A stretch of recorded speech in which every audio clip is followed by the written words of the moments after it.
तानाजी मालुसरे मासाहेबांचं दर्शन घ्यावं, मासाहेबांना वाकून मुजरा करावा, म्हणावं मासाहेब आमच्या रायबाच्या लग्नाला यायचं बरं मासाहेब तुम्ही. मासाहेबांनी शिवबाला तानाजी मालुसरेंना म्हणावं, तान्हा तान्हा आम्ही तुझ्या रायबाच्या लग्नाला यायला तयार आहे तान्हा, पण तुझ्या राजाला जाऊन विचार तुझ्या लग्नाला यायला तयार आहे का. तानाजीने राजाच्या महाली जावं, राजाला वापर मुजरा करावा, म्हणावं राज माझ्या रायबाचं लग्न का नाही आला, माझ्या रायबाच्या लग्नाला यावर का राज. राजाने तानाजीला समोर बघावं, ताना ए ताना आम्ही तुझ्या रायबाच्या लग्नाला येणार नाही ताना. का राज, राजा तुमच्या ताण्याचं काही चुकलं का हो सांगा तर राज. आज तुमचा ताण्या तुमच्या चरणावर मस्तक ठेवण्यासाठी तयार आहे राज, मस्तक ठेवण्यासाठी तयार आहे. फक्त राज एक वेळ सांगा तुमच्या ताण्याचं काही चुकलं का. राजा म्हणतात, ताना चुकलं तुझं नाही रे, चुकलं ते तुझ्या राजाचं चुकलंय रे, तुझ्या राजाचं चुकलं. ताना तुझ्या राजानं मोहीम काढली. कुठली मोहीम काढली राजा. राजाचा शब्द ऐकावा आणि राजाच्या मुखात शब्द बाहेर पडावा. ताना आम्ही कोणाला घ्यायचं ठरवलंय रे, शब्द ऐकला आणि तानाजी मालुसरे उद्गारते झाले. राज मग आधी लगीन कोणाचं, मग माझ्या रायबाचं, मग माझ्या रायबाचं. पण राजाने म्हणावं, ताना कोणाला गेलं एवढं सोपं नाही, कोणाला गडवा राजपूत उदय भाई बसलेला आहे, कोणाला एवढं सोपं नाही रे ताना. आणि तानाजी मालुसरेने म्हणावं, राज आता तुमचा तानाजी वेळा मारणार नाही, तुमचा तानाजी तह करणार नाही, तुमचा तान्या वाऱ्यासारखा सुटणार, कोणावर जाणार, उदय भाईच्या छातरात तलवार खोसणार आणि स्वराज्याचा भगवा कोणावर फडकवणार. राज कोणावर फडकवणार.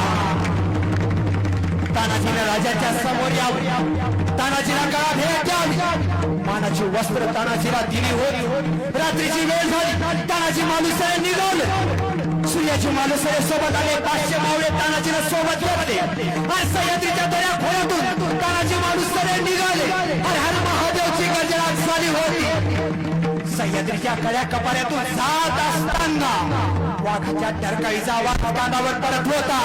सह्याद्रीच्या कड्या कपाऱ्यातून वाहणारा वारा सांगत होता, ताना हो जाऊ नको ताना, समोर तुझा मृत्यू उभा आहे ताना, मृत्यू उभा आहे. अरे पण मृत्यूला घाबरेल तो तानाजीच कसला, तानाजीच कसला. सुद्धा वाऱ्याच्या वेगाने आला, कोडण्याच्या पायथ्याला तानाजी मालुसरे येऊन पोहोचले.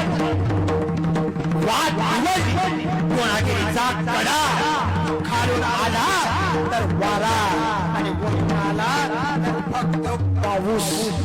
अशी जागा निवडली. तानाजी मालुसरे आले, कळाच्या पायथ्यावर येऊन पोहोचले. आपले 2 मावळे जवळ घेतले, दोघांच्या कमरेला दोर बांधला. अरे 2 मावळे जवळच्या भिंतीला लागले होते. तसा तानाजी उद्गारता झाला होता, हे रायरेश्वरा, हे आई जगदंबे शिवाई देवी, हे जगच्चंडी तुळजा भवानी, माझ्या मावळ्याच्या पदरात यश घाल ग, यश घाल. पाहता पाहता 2 मावळे गडावर पोहोचले, दोर बांधला. तानाजी मालुसरे, सूर्याजी मालुसरे, शरार मामा गडावर आले होते. 300 मावळे गडावर पोहोचले. गडावर हर हर महादेवची गर्जना झाली होती. दिसेल त्याला कापत होते, दिसेल त्याला मारत होते. रक्ताचा अभिषेक कोंढाण्याच्या भिंतीवर होत होता. बघता बघता उदय भान जागा झाला होता. कोण आया है हुजूर? तानाजी आया है, तानाजी. अरे तानाजी म्हणजे कोणी साधारण नव्हता. तसा उदय भान आला, तानाजीच्या समोर उभा राहिला होता. हे तानाजी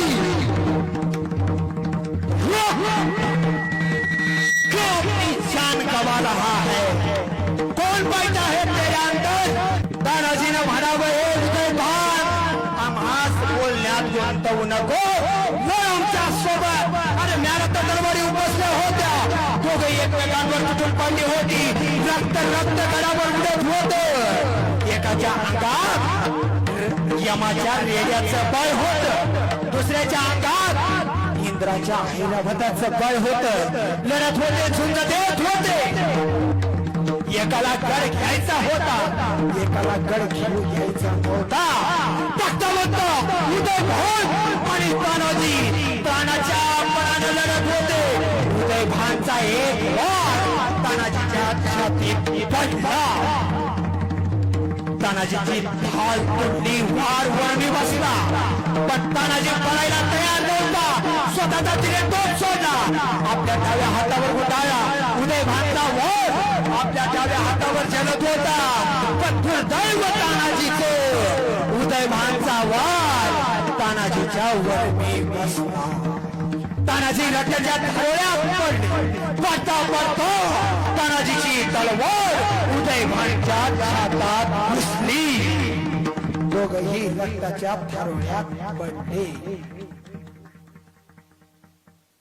सगळ्या गडावर स्मशान शांतता झाली होती.